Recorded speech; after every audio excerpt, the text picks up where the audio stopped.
Voilà, donc on est en direct, on va commencer. Bonjour à toutes et à tous. Alors avant de commencer, je vais vous inviter à bien vous installer, à fermer les boîtes email, les Facebook, mettre votre téléphone sur mode vibreur ou silencieux pour être bien là et bien présente à cette conférence. Donc, alors, pour celles qui connaissent déjà, vous avez une petite boîte chat. Bonjour à toutes.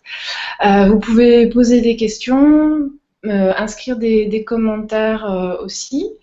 Ce qu'on va faire pour les questions, c'est que je vais les prendre à la fin pour ne pas m'interrompre et me décentrer pendant le webinaire. Et donc voilà, vous pouvez les poser vos questions au fur et à mesure et moi je répondrai à la fin, il y aura un petit temps pour les questions. Voilà. Je pense qu'en cliquant sur le petit truc answer, là vous pouvez aussi, ça apparaît en tant que question. Voilà, donc eh bien, cette présentation, elle a sur l'harmonisation énergétique, elle a été conçue en premier pour des personnes qui ne connaissent pas forcément ce que c'est que l'harmonisation énergétique, voire même pas du tout. Alors, je vais juste faire un petit partage d'écran pour vous partager les deux petites slides. Voilà. Donc là, pour info, vous trouvez la référence de mon site web et la façon de me contacter. Mais ça, on verra plus tard. Voilà. Alors, donc, ce webinaire, je vais commencer par me présenter un petit peu. Et puis ensuite, je vais vous parler de ce qu'on entend par énergétique, ce que c'est que l'énergie, à quoi ça correspond dans l'énergétique chinoise et l'énergétique ayurvédique, comment on rattache en fait l'harmonisation énergétique à un de ces deux courants ou pas. Ensuite, je vais continuer par vous parler des structures subtiles et comment toutes ces notions d'énergie, de structure subtile, comment c'est expliqué, comment on trouve un début d'explication par les principes de physique quantique. Alors, je vous rassure, hein, je ne vais pas vous donner un cours de physique quantique, c'est juste introduire des petites notions, voilà. Ensuite, je parlerai de comment on perçoit ces structures subtiles et de la question de la médiumnité. Ensuite, je parlerai des 3 étapes qui sont, à mon avis, nécessaires avant de recevoir un soin énergétique. Et enfin, je finirai par répondre à la question en quoi l'harmonisation énergétique vous aide. Voilà, alors là, je vais annuler ça. Hop. Oui, ça c'est bon. Ok, donc je vais commencer déjà par me présenter. Alors, je m'appelle Élise Gallet, je suis thérapeute énergéticienne, je travaille à Tours et à Paris, principalement.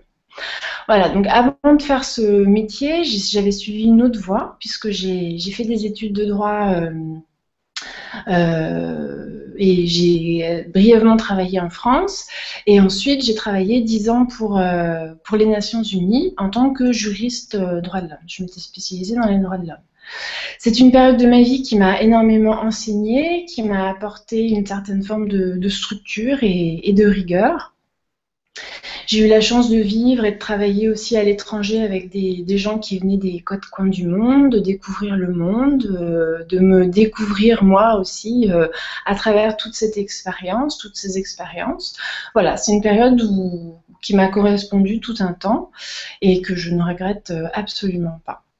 Voilà. En parallèle de cette période-là, si je remonte un petit peu plus un peu plus loin dans ma vie, étant petite, j'étais une petite fille extrêmement sensible qui sentait beaucoup de choses, qui ne savait pas forcément quoi faire avec tout ce qu'elle sentait.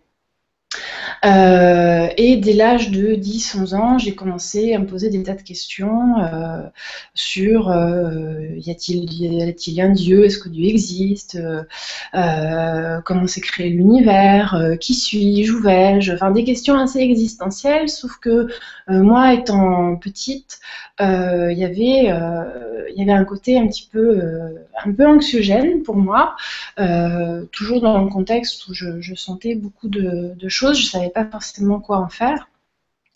Et en fait, fondamentalement, je me demandais un petit peu ce que je faisais ici, ce que je faisais sur Terre et où était ma place en fait. Hein.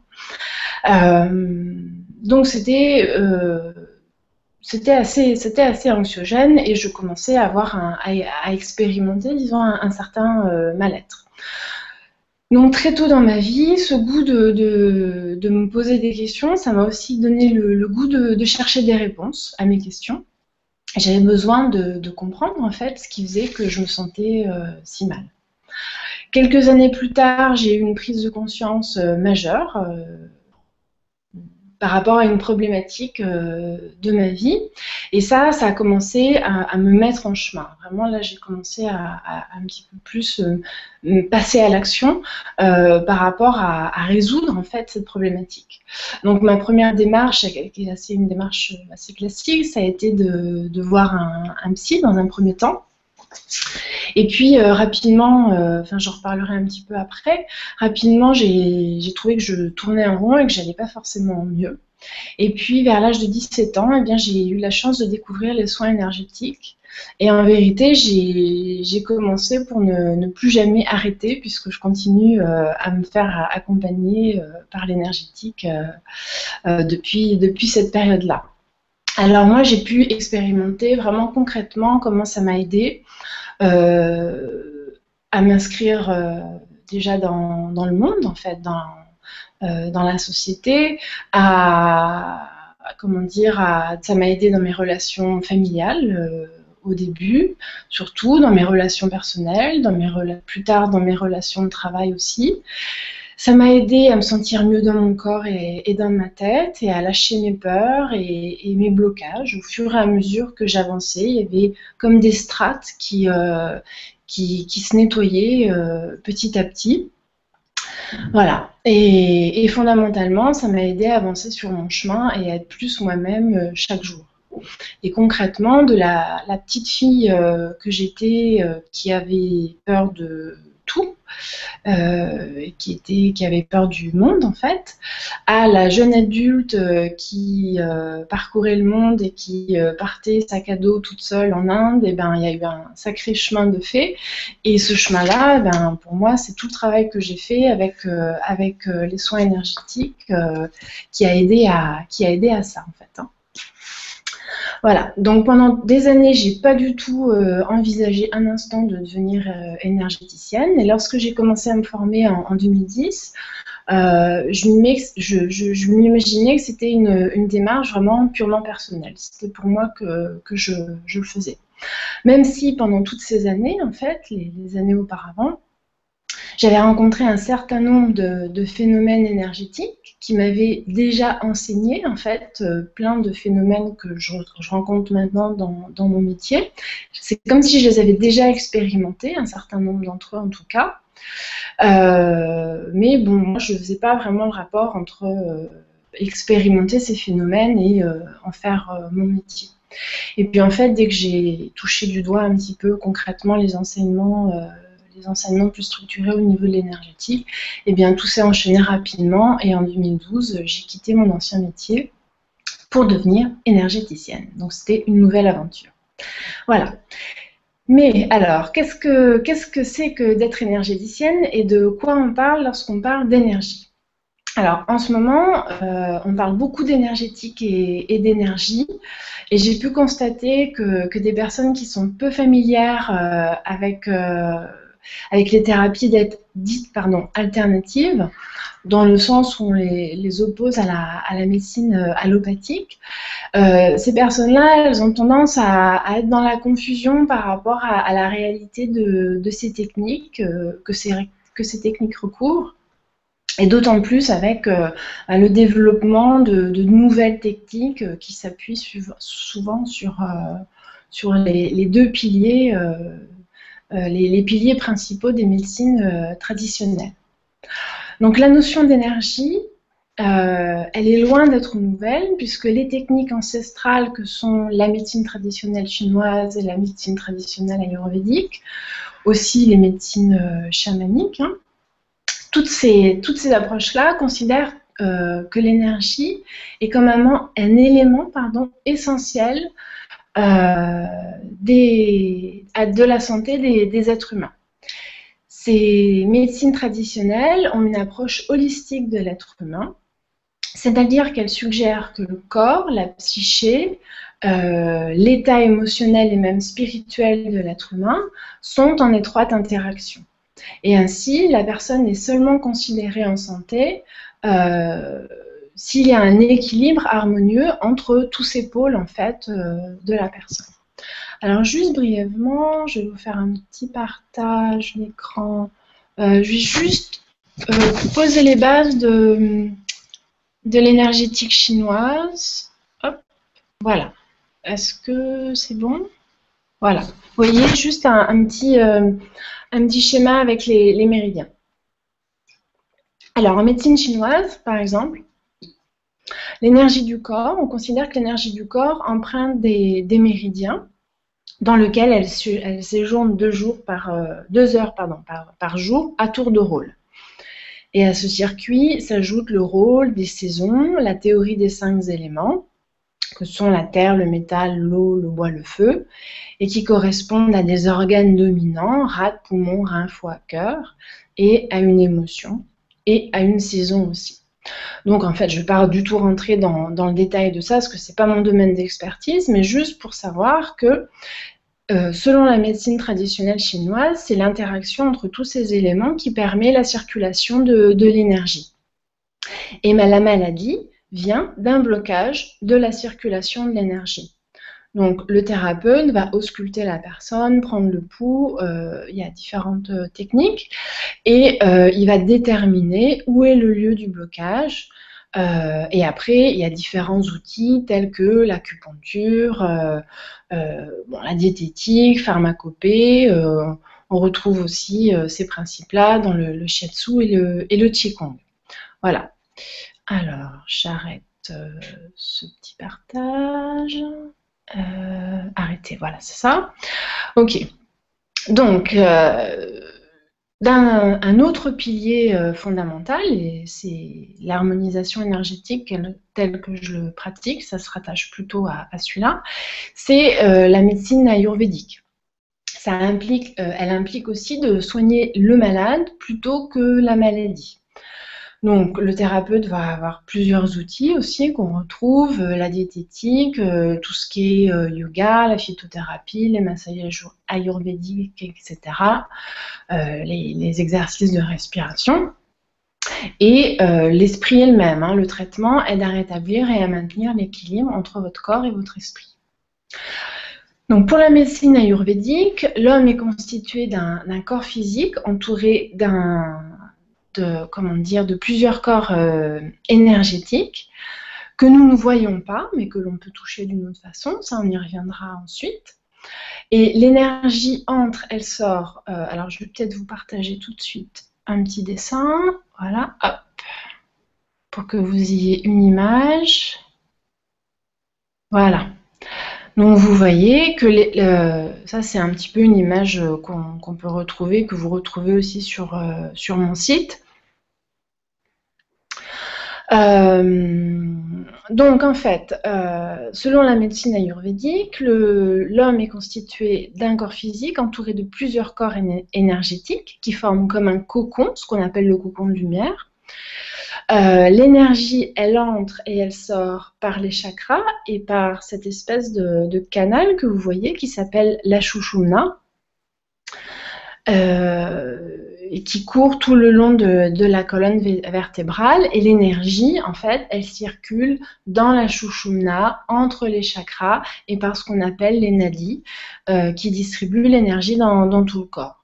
Donc ça, ce sont vraiment les structures énergétiques principales. Il en existe d'autres que je ne vais pas détailler là parce que ce n'est pas un cours d'énergétique.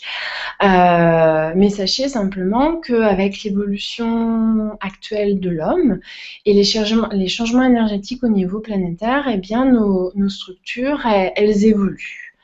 Voilà, je vais arrêter, juste revenir. Voilà. Elles évoluent, donc nos structures, elles évoluent aussi. Alors, petite remarque, ces techniques, elles ont été développées au fil des siècles et elles semblent à première vue différentes d'un point de vue théorique, mais en fait, je pense que plutôt que de les séparer, il est important de considérer que chacune de ces techniques propose un angle de vue différent selon sous lequel le vivant peut être envisagé. Et pour moi, elles sont vraiment complémentaires, en tout cas, c'est mon expérience.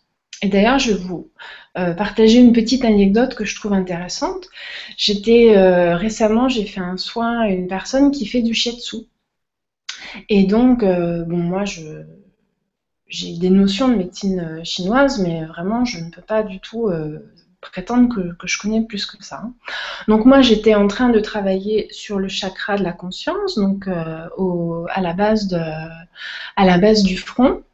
Et j'étais en train de travailler sur une problématique particulière qui concernait la personne. Et après, elle a fait un retour intéressant parce qu'au moment où je travaillais sur ce chakra-là, elle a senti l'activation, le chi, ce qu'on appelle l'énergie, hein, le chi, dans le méridien du gros intestin, donc qui passait dans le bras, et son ventre a glouglouté, on va dire.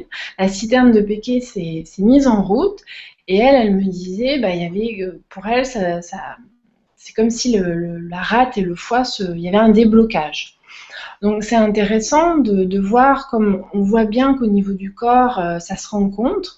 Moi, je ne pourrais pas dire pourquoi ça a eu cet effet-là, mais je pense qu'il y avait quelque chose à voir par rapport à la problématique qui était rencontrée, et tout simplement, ça venait, eh bien, chez cette personne, ça venait rencontrer ces méridiens-là et ces organes-là. Donc voilà, c'est pour la petite anecdote. Alors, au niveau des structures subtiles et de la question de comment la petite explication avec la physique quantique. Je vois qu'il y a plein de questions, donc il faut que je laisse un temps pour répondre à la fin, un temps important. Alors, donc vous l'avez compris, moi ce que je fais, l'harmonisation énergétique, c'est en fait l'harmonisation de vos structures énergétiques. C'est la lecture et l'harmonisation de ces structures, donc tout ce qui est chakra et corps subtil. Alors, je vais remettre juste le petit schéma. Alors, le souci, quand on voit cette représentation, c'est qu'il y a une part de nous qui dit « Ok, c'est bien joli, mais quelque part, ça reste très abstrait.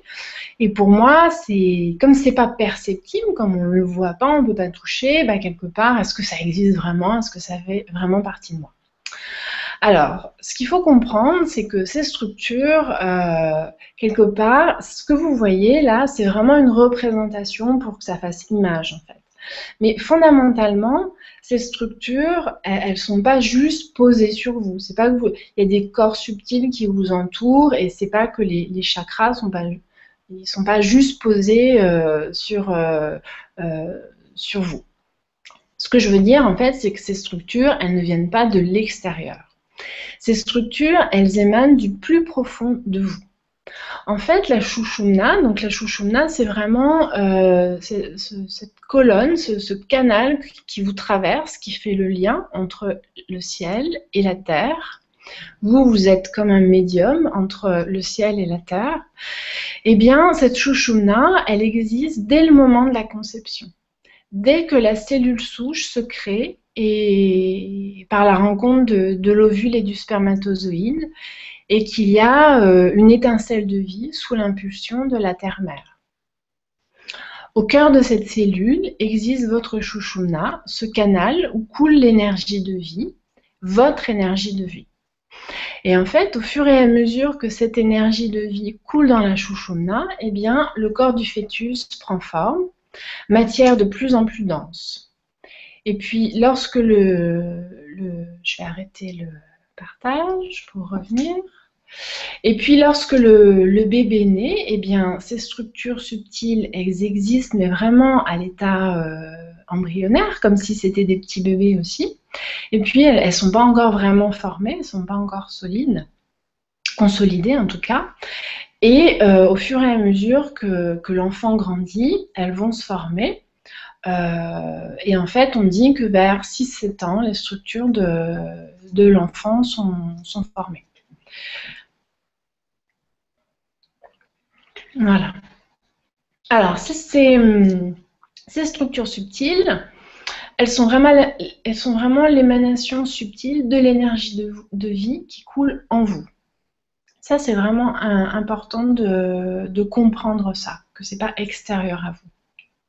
Donc, si l'énergie de vie, si votre énergie de vie, elle connaît des blocages, des distorsions, alors le thérapeute qui lit vos structures, eh bien, il va retrouver ces blocages et ces distorsions sur vos structures subtiles. Et il va pouvoir, de ce fait, décristalliser cette énergie, enfin l'énergie qui bloque. Et cette énergie, souvent, elle bloque du fait des blessures vécues dans cette vie ou dans d'autres vies. Alors, si l'on reprend l'image du schéma, je ne vais pas la remettre, j'attire vraiment votre attention sur le fait que votre corps, vos organes, vos corps subtils, tout ça émane de votre Shushumna, de qui vous êtes au plus profond. Et c'est simplement que votre corps et vos organes, ils ont une densité différente de celle de vos structures subtiles. Ils sont tous faits d'énergie, mais le rapport entre cette matière et cette énergie, il est différent. C'est-à-dire que la densité, la force d'attraction entre les atomes est différente. Ce qui rend certains plans visibles à l'œil nu, tandis que d'autres plans, pour les plans subtils, il faut faire appel à d'autres sens. Et cet aspect-là, en fait, il reçoit un début d'explication scientifique par la physique quantique, qui a complètement révolutionné notre façon de voir le monde, surtout de voir notre monde occidental, enfin de percevoir ce monde. Et ça l'a tellement révolutionné qu'on peine, qu'un certain nombre de personnes, y compris des scientifiques, peinent à intégrer ces données dans cette lecture du monde plutôt dans notre quotidien. En fait, on se trouve un petit peu comme de nos jours, avec cette ouverture de la physique quantique, on se trouve un petit peu comme au XVIe siècle, Copernic qui disait que la Terre n'était pas plate et qu'elle tournait autour du Soleil. C'est une révolution quelque part, hein, quand même. Donc c'est intéressant parce que la physique quantique, elle confirme quand même 3 postulats très importants que les médecines traditionnelles connaissent déjà. L'homme est à l'image d'un univers auquel il est lié. Nous sommes tous reliés entre nous et notre corps est constitué d'énergie.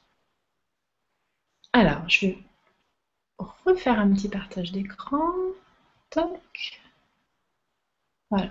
Alors ça, c'est la minute scientifique. Donc, d'après la physique quantique, la matière telle que nous la connaissons n'existe pas. En fait, cette matière, elle est constituée d'atomes. Et ces derniers contiennent un noyau autour duquel gravite un nuage d'électrons. Alors, la distance entre ce nuage et le noyau est considérable. Pour vous donner une idée de l'échelle de ces éléments, si un noyau atomique avait la taille d'un ballon de football, eh bien l'électron qui gravite autour de lui aurait la taille d'une balle de ping-pong et serait éloigné de lui d'une distance équivalente à la hauteur de la Tour Eiffel. En gros, pour retenir, le volume de l'atome, il est donc vide à 99,99%. Et même lorsqu'on va à l'intérieur du noyau, qui est constitué de protons et d'électrons, de protons et de neutrons, pardon, eh bien, eux-mêmes, en fait, ils sont constitués de vide. C'est-à-dire que plus on va dans l'infiniment petit, plus on constate que c'est constitué de vide. Mais en fait, c'est surtout constitué d'énergie. Donc la solidité de la matière, elle vient des forces considérables d'attraction et de gravitation qui lissent les éléments entre eux. Donc tout ça pour dire que pour l'essentiel, la matière est de l'énergie structurée. Et l'homme n'échappe pas à cette réalité, puisque nous sommes constitués de matière et nous sommes complètement constitués d'énergie. D'où l'intérêt d'aller voir ce qui s'y passe dans cette énergie. Alors, la question au niveau de comment on perçoit cette énergie et comment on perçoit du coup les structures subtiles, ce qui est plus subtil. Alors là aussi, je pense que c'est important de sortir du côté magique. C'est pour ça que je prends un temps pour expliquer ce que c'est et expliquer comment ça marche. Parce que je pense que de plus en plus, c'est important que de plus en plus de monde ait conscience de leur réalité, en fait, hein, tout simplement. Alors, au niveau de comment on sent, comment on perçoit en fait ce qui se passe dans la structure. Alors moi personnellement, je travaille en médiumnité et la médiumnité, c'est tout simplement la capacité à relier, à être le lien entre le monde visible et le monde invisible. Lorsque je suis en soin, quel qu'il soit, j'utilise que Barbara Ann Brennan, peut-être que vous connaissez, c'est quelqu'un qui a fondé une école d'énergétique aux États-Unis qui est assez connue. Cependant, je n'ai pas été formée par elle, je le précise. Voilà, c'est ce qu'elle définit comme le haut sens de perception. C'est-à-dire que mes perceptions visuelles, mes perceptions auditives, kinesthésiques sont déployées afin de sentir ces autres plans de matière subtile. Et dans ces moments-là, ce qui se passe, c'est que les deux hémisphères du cerveau, de mon cerveau, communiquent plus grandement qu'à l'accoutumée. L'hémisphère droit, lui, c'est son rôle, il reçoit des informations, mais il reçoit des informations d'un champ de conscience plus vaste qu'à l'accoutumée. Et l'hémisphère gauche, lui, il analyse ces informations, il me permet de les transcrire. Il me permet quelque part de comprendre ce que je suis en train de faire. Voilà. Même si parfois il y a des choses qui m'échappent et je ne comprends pas toujours, mais c'est pas important. C'est pas ça le plus important. L'important, c'est que le travail se fasse. De fait, lorsque je suis en soins, je perçois d'autres réalités car mon taux vibratoire est plus élevé. Mon mental est au repos et je suis à l'écoute et en dialogue avec vos structures subtiles, votre inconscient et votre âme. De même, la personne qui reçoit le soin, elle est aussi au repos, c'est-à-dire qu'idéalement, son mental est au repos. Pas toujours, mais idéalement. Au minimum, elle ne parle pas, ou elle parle peu, tandis que d'autres aspects d'elle, plus subtils, sont actifs. La personne qui reçoit n'est absolument pas passive. Hein. Le travail elle n'est pas passive, mais le travail ne passe pas par son mental. Ça, c'est quelque chose de très important. En fait, en soins, c'est comme si je dialoguais avec son âme, son inconscient, et je fais appel aux énergies de guérison de la personne, tout d'abord, et aussi aux autres énergies de guérison qui sont universelles et d'autres énergies de guérison qui me sont plus propres. Moi, mon rôle en tant que médium, en tant que ce canal entre le monde invisible et ce plan de matière, c'est d'être la plus transparente, la plus fluide possible afin de canaliser ces énergies sans altérer ces énergies de guérison. Alors, je prends un petit temps pour revenir sur cette histoire du mental. Moi, c'est quelque chose que j'ai expérimenté comme je vous l'ai dit dans la présentation, lorsque j'étais plus jeune, peut-être je suis passée dessus, je ne sais plus. Enfin, bon, bref. Lorsque j'étais plus jeune, donc je me posais pas mal de questions, cherchais des réponses à mon mal-être, et ma première comment dire, idée, ça a été d'aller voir un psy. Et ça m'a aidée sur le moment parce que ça m'a permis vraiment d'exprimer mes émotions et de déverser un trop-plein que j'avais et dont je ne savais plus quoi faire. Mais assez rapidement, je me suis mise à tourner en rond. Pourquoi? Parce que moi, à la base, hein, j'ai un très très fort mental. Donc il m'a fallu toutes ces années de nettoyage pour faire en sorte que mon mental soit beaucoup plus transparent. Et en fait, pour moi, je tournais en rond en allant voir le psy parce que, en fait, chez le psy, l'analyse passait par le mental. Il y avait quelque chose qui passait par le mental. Et quand vous êtes, comme moi, des gens qui avaient un mental très fort, eh bien, au bout d'un moment, le mental, il ne se lâche pas comme ça. Parce que le mental, il a du pouvoir, il aime bien ce pouvoir, il a son mode de référence. Je ne vais pas aller dans les détails aujourd'hui, mais sachez quand même que le mental, lui, il puise ses références dans les expériences passées, dans dans nos expériences passées. Donc le mental, ça se change pas comme ça. Et de mon point de vue, enfin en tout cas de mon expérience, peut-être que vous avez une autre expérience, le mental, il se change pas en lisant des bouquins ou sur comment se libérer des pensées, etc. Pour moi, en tout cas, ça n'a jamais marché. Moi, j'ai vraiment eu besoin de passer par justement l'harmonisation énergétique qui travaillait sur mon mental, qui travaillait sur mes croyances afin de nettoyer tout ça. Voilà. Ça, c'est important parce que il y a un certain nombre de personnes quand même dans nos sociétés qui ont un très fort mental. Hein. Donc, je ne suis pas toute seule, loin de là. Alors, les 3 étapes préliminaires avant de recevoir un soin énergétique. Alors, la première réponse qui serait un petit peu facile, c'est de vous dire, eh bien, écoutez, tout le monde a des structures énergétiques, donc a priori, tout le monde pourrait recevoir un soin énergétique, qu'on ait ou pas conscience de ces structures. Vous ne les sentez pas forcément, mais c'est OK. Bon. En vérité, comme on baigne dans une société occidentale, judéo-chrétienne et matérialiste, au sens où on est éduqué comme ça, hein, la plupart des personnes ne considèrent réel que ce qu'elles voient, que ce qu'elles touchent, que ce qui appartient à ce plan de matière.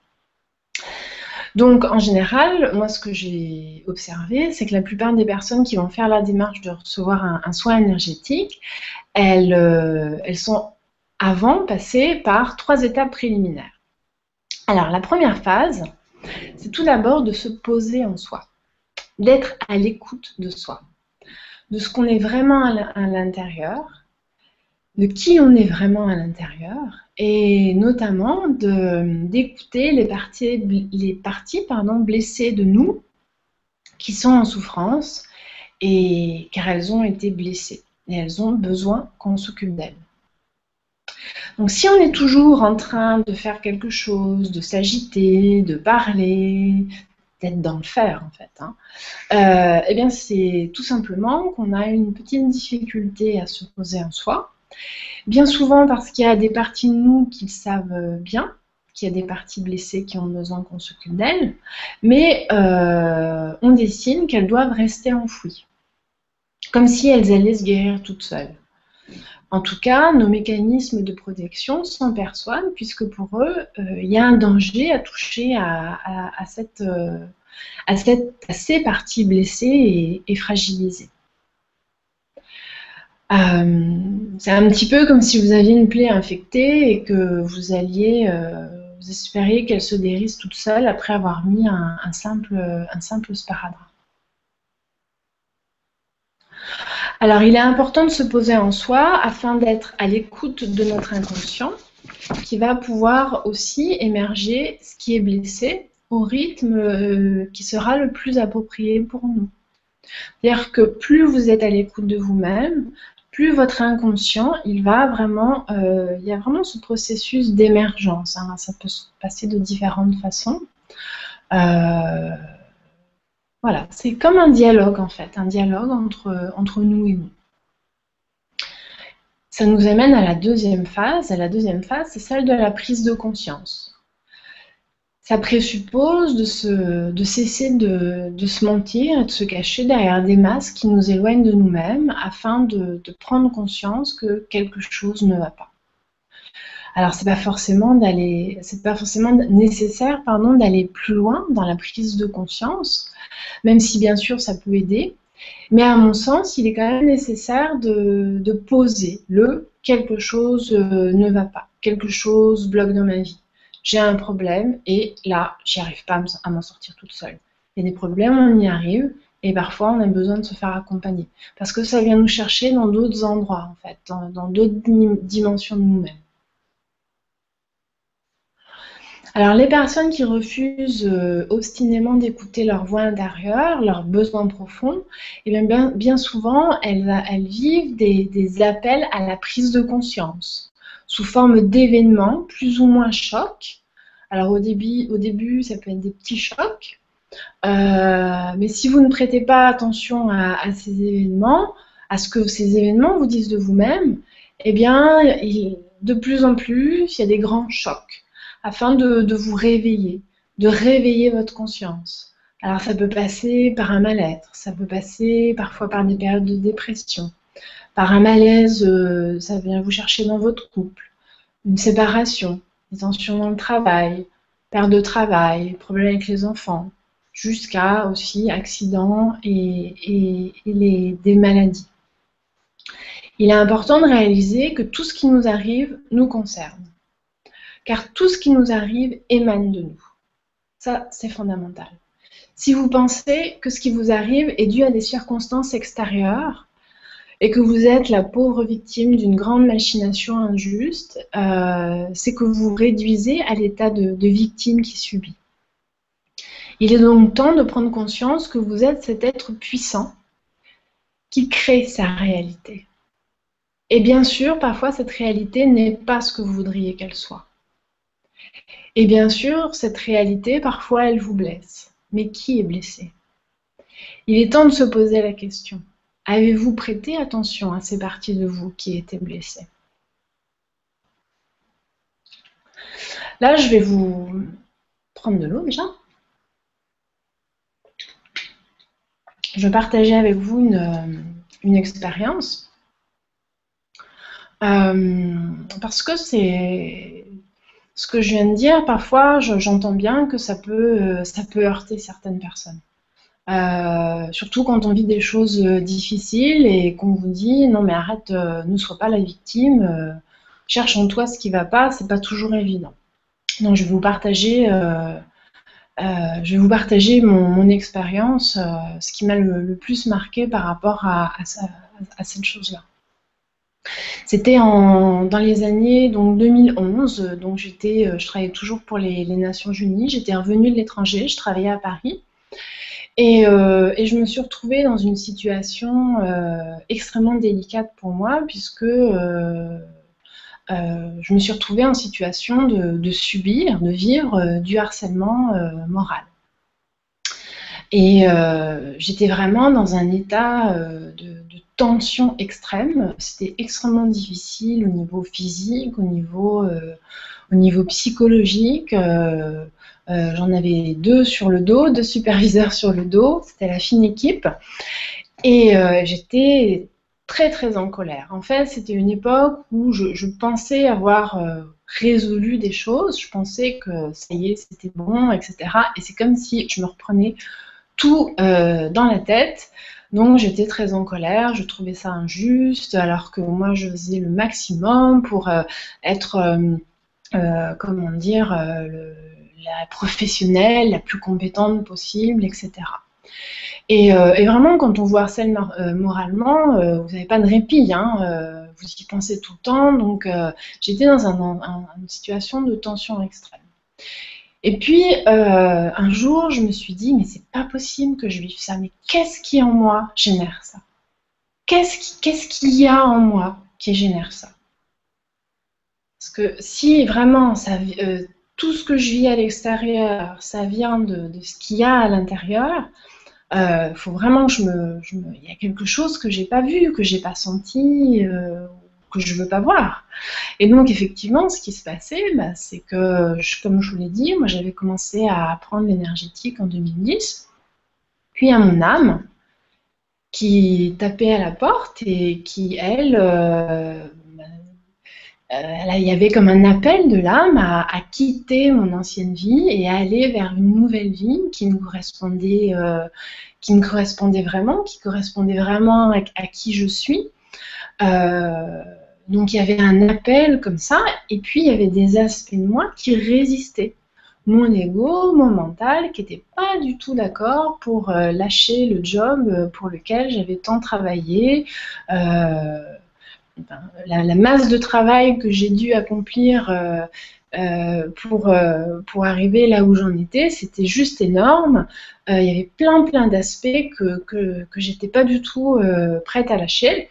Et vraiment, il m'a fallu cette expérience très difficile pour me pousser dans mes retranchements et m'obliger à contacter qui j'étais vraiment, à me poser dans ça et à lâcher certains aspects de moi qui étaient blessés par rapport à ce pourquoi j'avais choisi cette carrière, etc. Donc voilà. C'est juste une proposition, un partage de vie par rapport à la façon dont on peut voir les choses, on peut voir ce qui nous arrive. Voilà. Alors, tous ces chocs, ces événements sont là, non pas pour vous blesser, c'est un petit peu ce que je vous ai partagé, hein, c'est pour vous amener à prendre conscience qu'il est important de passer à la troisième phase. La troisième phase, c'est passer à l'action.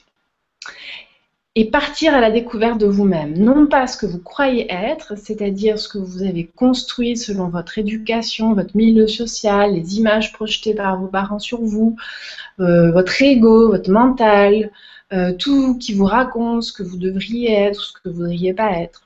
Se connaître soi, c'est partir à la découverte des territoires inexplorés en vous que vous avez bien souvent délaissés. Et je vais vous lire un passage d'un livre que je suis en train de lire et complètement par hasard, il y a quelques jours, je suis tombée sur un passage qui parle exactement de ça. Alors, jusqu'à la fin de nos jours, nous vivrons cette hésitation entre le désir de savoir et la peur de connaître. Face à toute chose nouvelle, nous vivons ce paradoxe. Une partie de nous veut avancer pendant qu'une autre partie freine des cas de fer. Nous ne sommes pas solidaires de nous-mêmes. Pourtant, le désir de savoir répond à un appel intérieur qui nous pousse à nous connaître toujours mieux.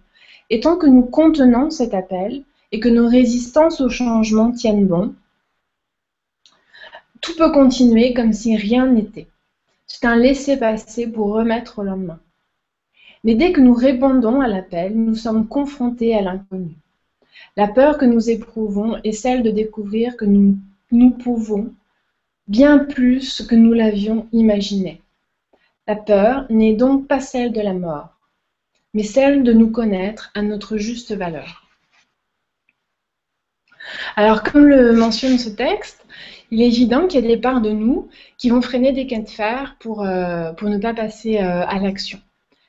Et votre mental va vous présenter toutes les bonnes raisons que vous avez de ne pas sortir de votre zone de confort.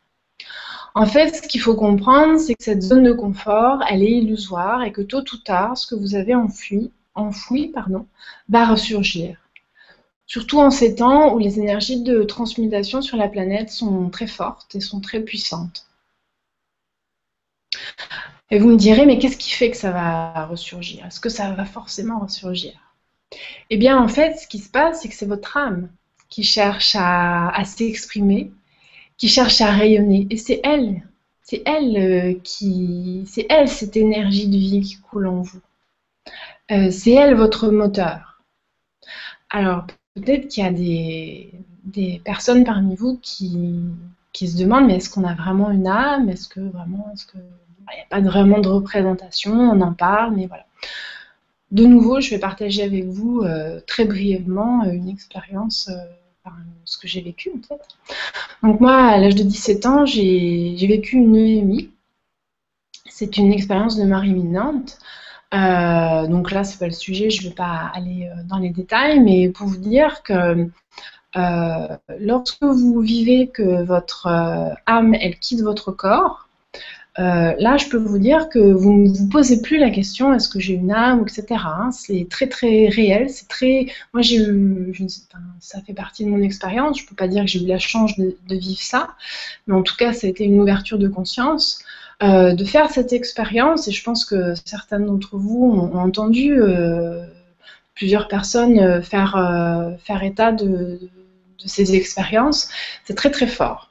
Donc concrètement, il se trouve que mon âme est sortie de mon corps, j'ai effectivement eu cette période de tunnel. En fait, ce tunnel, hein, c'est pas un tunnel, c'est une réalité véritablement au niveau vibratoire, au niveau de ce que l'âme elle traverse sur ses plans de conscience.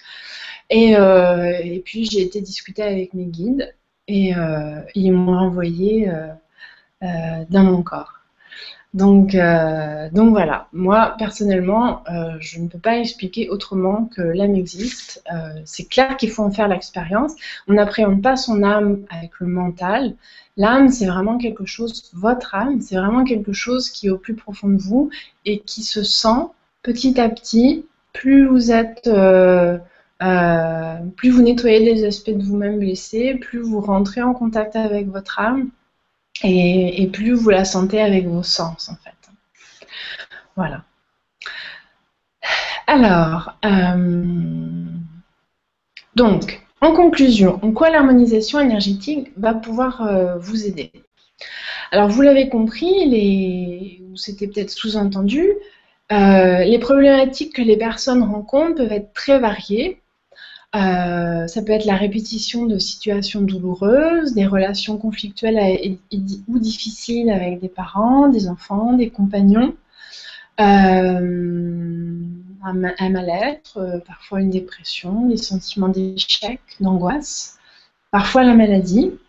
Alors sur la maladie, moi je précise tout de suite que je ne dirai jamais à une personne qui vient, surtout avec des pathologies lourdes, je ne dirai jamais à une personne qui vient me voir je vais guérir votre maladie.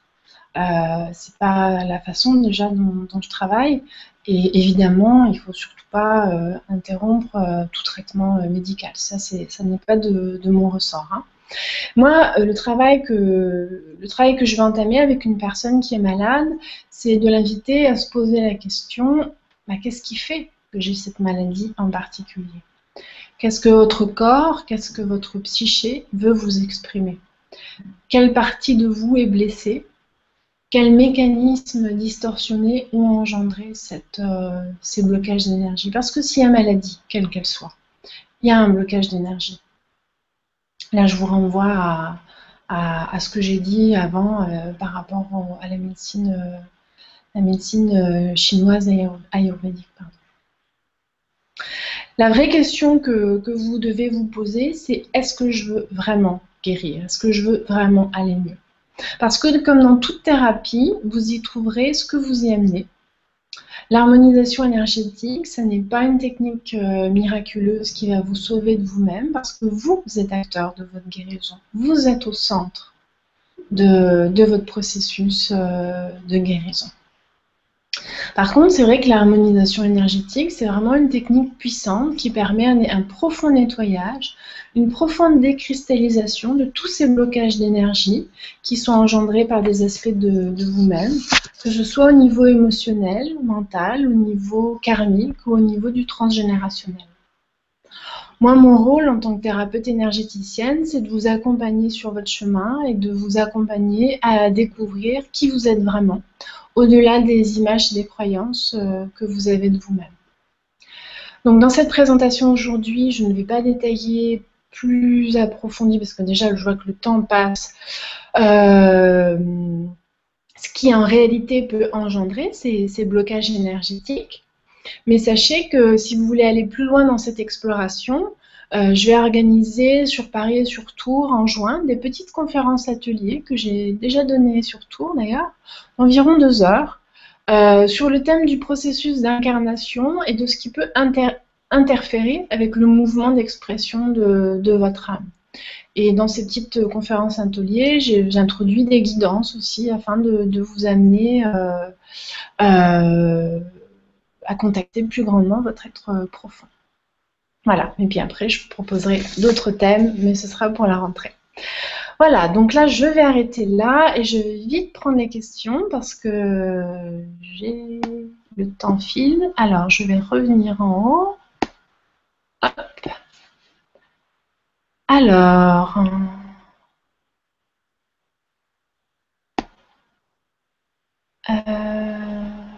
Ah oui, d'accord.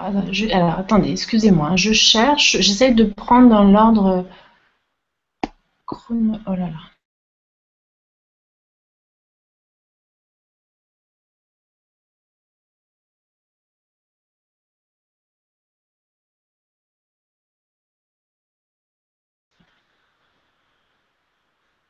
Alors, ça marche ou pas? Oui, alors du coup, j'ai perdu mes questions. Ah, ça c'est très embêtant. Ah, bien, bien, bien. Je suis un peu embêtée là. Je sais pas si Stéphanie peut m'aider parce que... Ou alors j'ai un truc que j'ai pas compris. J'avais des questions que je ne vois plus.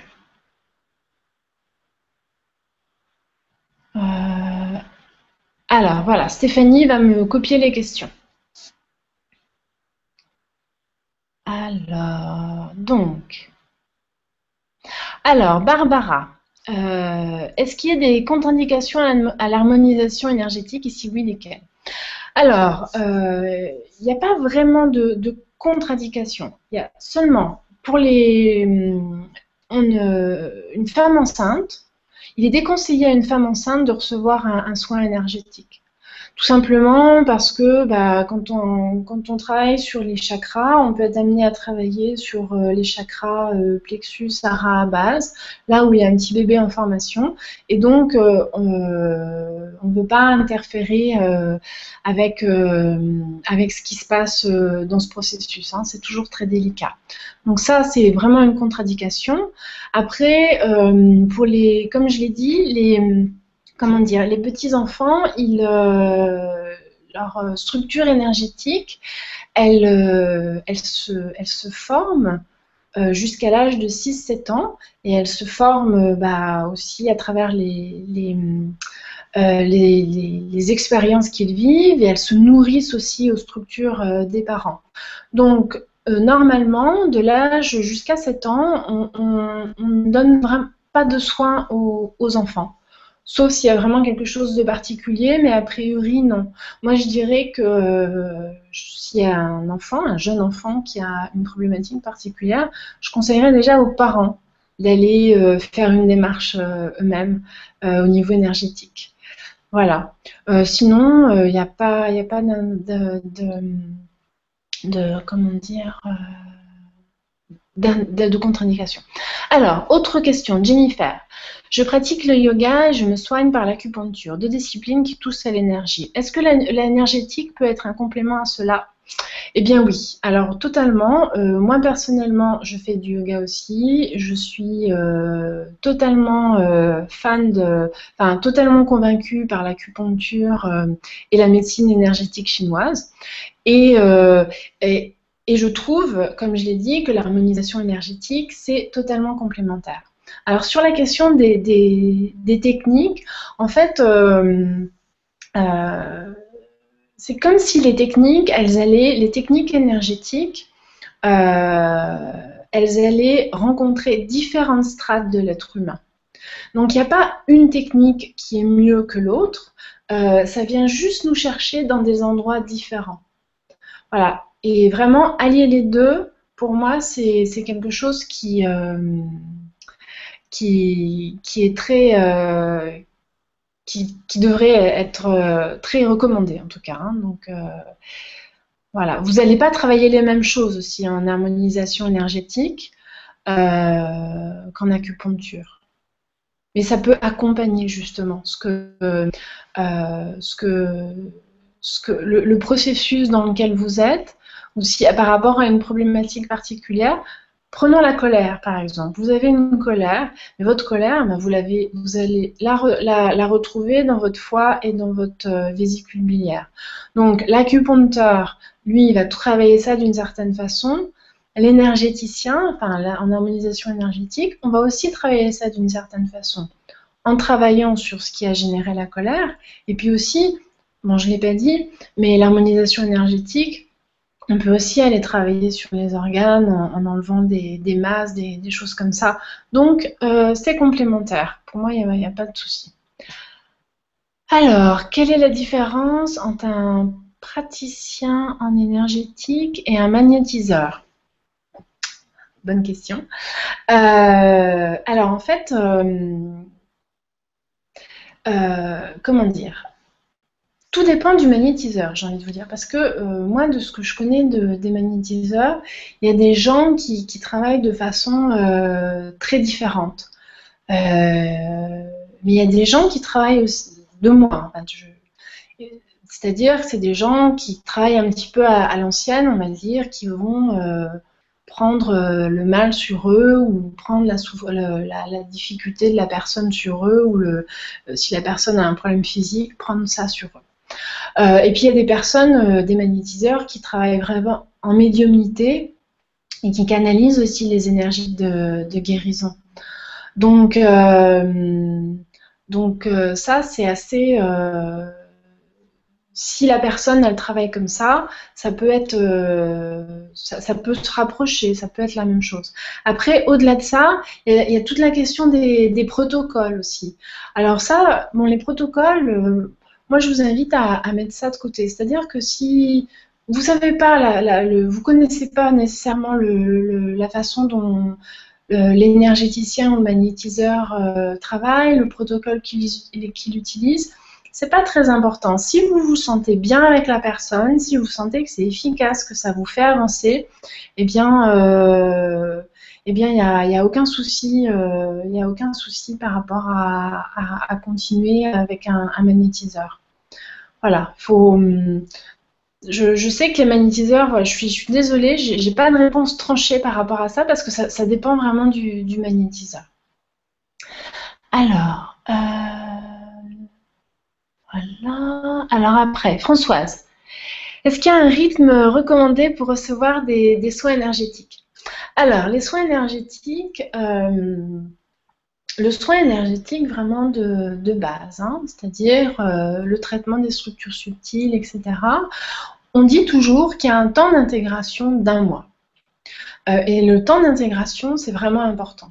C'est-à-dire qu'après une séance, vous pouvez, selon l'état dans lequel vous êtes avant, eh bien après une séance, vous pouvez vous sentir tout de suite mieux, tout simplement parce qu'avant la séance, vous étiez complètement décentré et qu'après, ça vous a recentré. Donc, vous pouvez vous sentir mieux.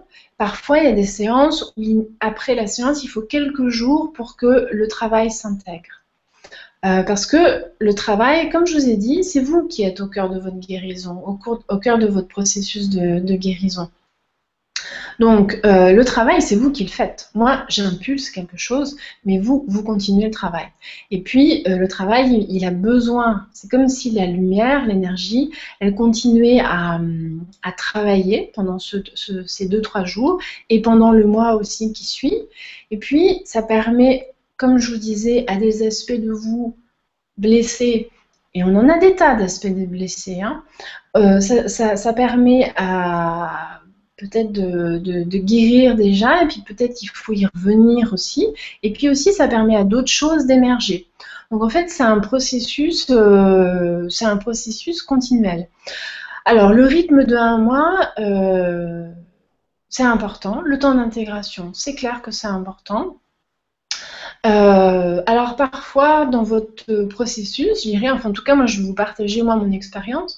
Moi parfois dans mon processus, j'ai eu vraiment besoin de garder ce rythme d'un mois. Je crois que sur les 20-25 ans ou depuis le temps que je me fais accompagner en énergétique, je pense qu'il y a eu vraiment 10 ans où tous les mois j'avais un soin énergétique, mais j'en avais besoin. J'avais besoin de ça pour rester centrée. Je rencontrais beaucoup de phénomènes énergétiques, il y avait beaucoup de choses qui émergeaient. Et à chaque fois qu'il y avait quelque chose qui émergeait dans ma vie, à chaque fois que je rencontrais quelque chose qui bloquait, eh bien, j'allais voir le thérapeute et je me disais, on travaille sur ça, on travaille sur ça.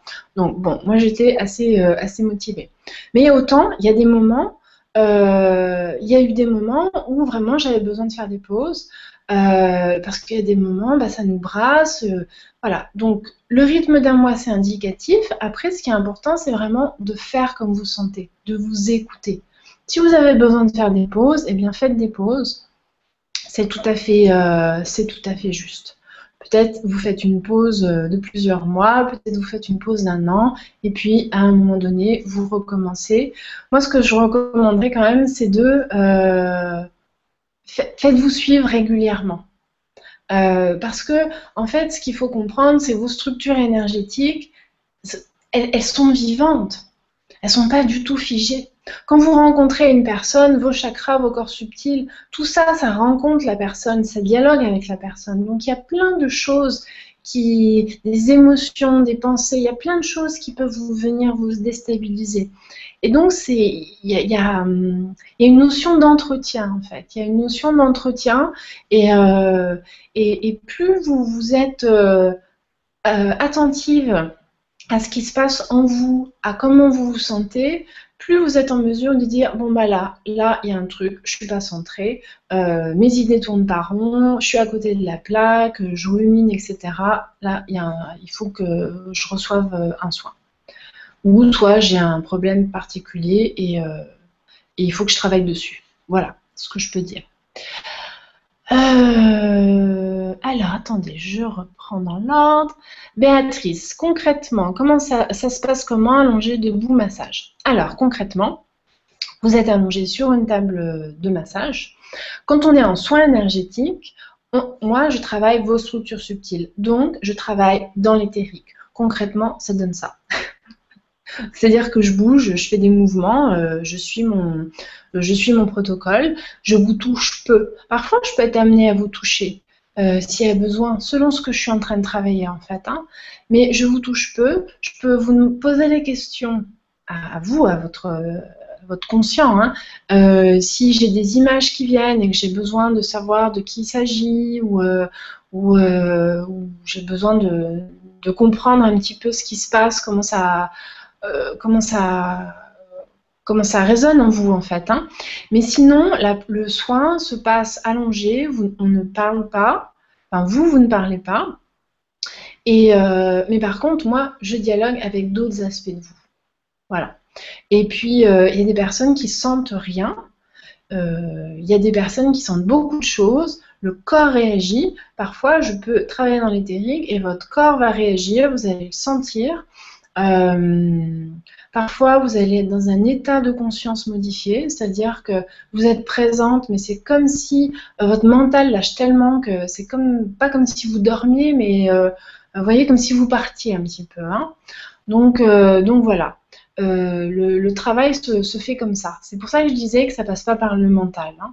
Mais néanmoins, on travaille sur votre mental, puisque dans les corps énergétiques, eh bien, il y a un corps, notamment un corps émotionnel et un corps mental. Donc, quand on vient travailler là-dessus, on travaille sur ça. Alors, voilà. Béatrice, quelle est la formation à suivre pour votre métier? Écoutez, il existe plusieurs formations. C'est ce que je disais, il existe plusieurs protocoles. Moi, je ne peux pas vous parler des autres, en fait. Par exemple, la personne la thérapeute énergéticienne qui m'a suivie pendant toutes ces années, j'en avais une principale parce que j'en ai essayé plusieurs, mais c'était vraiment elle qui me convenait. Elle a suivi une formation. Il y a ce qu'on apprend en formation, et puis après, il y a la façon dont le thérapeute il est enseigné par ses guides et par les énergies de guérison avec lesquelles il travaille. Donc elle a évolué. Et à un moment, moi, quand je me suis formée, je lui ai posé des questions par rapport à son protocole, qui est différent du mien.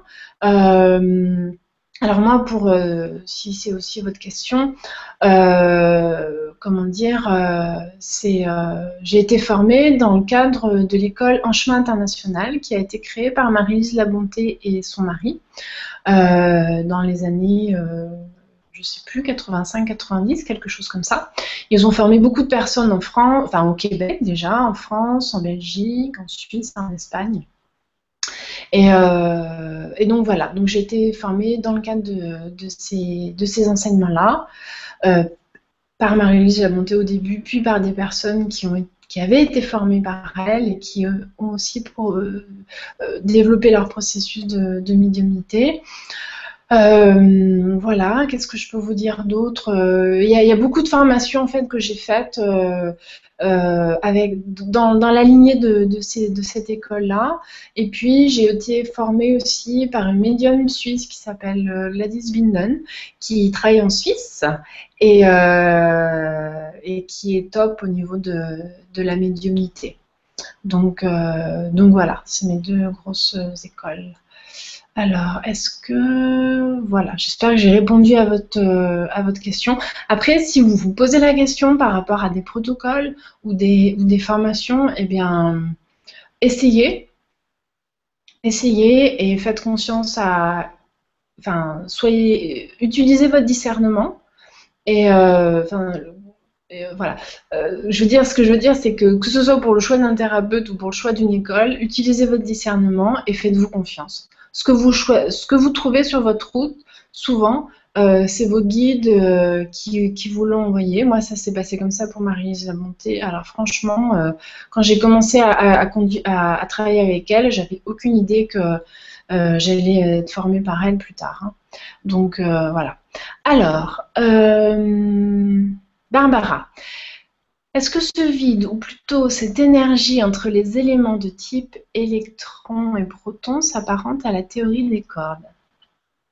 Alors, Barbara, voilà une colle, parce que je ne connais pas toutes les théories et je ne sais pas. Là, c'est une colle, du coup, j'irai me renseigner. Voilà, là, je suis désolée, je ne sais pas. Quelle différence avec le Reiki? Alors effectivement, il y a plein de, comme je le disais, hein, ça c'est Florence qui pose la question. Il y a pas mal de différentes, de techniques différentes. Le Reiki travaille aussi avec l'énergie, c'est une façon différente de travailler avec l'énergie. Il y a des symboles, il y a à utiliser. En fait, il existe vraiment plein de. C'est ce que je disais au début, il y a des techniques qui sont anciennes, il y a des techniques qui émergent aussi, qui utilisent beaucoup l'énergie. Par rapport à des techniques différentes. Non, ce que je veux dire déjà, c'est que par rapport au Reiki, l'énergie de guérison, c'est la même, fondamentalement. C'est la même énergie de guérison. Après, par rapport à des techniques différentes, pour moi, de mon point de vue, hein, il y a des techniques qui vont vous permettre, qui sont plus ou moins. Il n'y a pas de mauvaises ou de bonnes techniques. Par contre, pour moi, toutes les techniques ne se valent pas, selon là où on en est aussi. Il y a des techniques qui vont permettre d'aller à un certain niveau, sur une certaine strate, et puis il y a d'autres techniques qui vont permettre d'aller plus en profondeur. Et ça, c'est un peu à vous à faire votre expérience, à voir ce qui vous correspond. Et, et selon là où vous en êtes aussi, selon ce que vous avez déjà vécu, selon ce que vous avez déjà expérimenté. Voilà. ce que je peux dire pour l'instant. Alors, Michel, quel est le titre du livre que tu as cité? Merci. Je pense que c'est le livre de Barbara Ann Brennan. Alors, le titre, c'est super connu, hein. Si tu googles, tu vas la trouver. Il y a 2 tomes. C'est assez dense comme bouquin. Et elle, par exemple, bon, c'est quelqu'un qui forme aussi beaucoup de personnes. Son protocole, sa technique, elle est différente de la mienne. Pour autant, moi, j'ai aucun doute que ce qu'elle fait, c'est très bien. Et d'ailleurs, ce qui le montre, c'est qu'elle a des résultats et que c'est efficace. Donc, je veux dire, en cas de doute, hein, moi, j'en reviens toujours au concret, hein. Si c'est efficace, c'est que c'est bon. Alors, pour revenir au titre, c'est, je crois, quelque chose avec les mains. J'ai un trou là. Enfin, quelque chose à voir avec les mains. Ces mains qui guérissent, voilà. Ces mains qui guérissent. Vraiment, tape Barbara Ann Brennan, tu vas la avoir. Et Marie-Lise Labonté a fait aussi des bouquins sur ça, sur l'énergétique. Alors, est-ce qu'il y a d'autres questions? Est-ce que je les ai tous prises dans le bon ordre? Je ne sais pas. J'ai du mal à...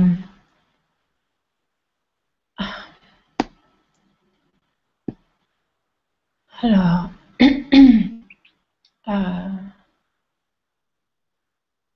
Ah, le livre dont... Françoise, le livre dont tu as lu un passage. Alors, le livre dont j'ai lu un passage, c'est... Je vous le mets. Non, ça joue pas. ABC de la pensée créatrice par Yannick Lecam. C'est pas mal. Bon, il y a un petit côté... Enfin, moi, j'aime bien quand c'est... C'est très bien. Non, non, c'est très bien. Il y a plein de choses, en fait. Disons il y a un petit côté où ça doit passer par le mental. Forcément, c'est un livre.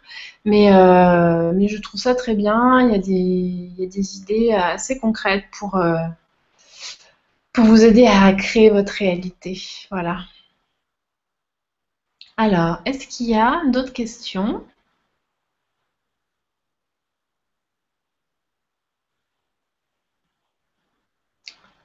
Alors, je pense que non. J'attends un petit peu.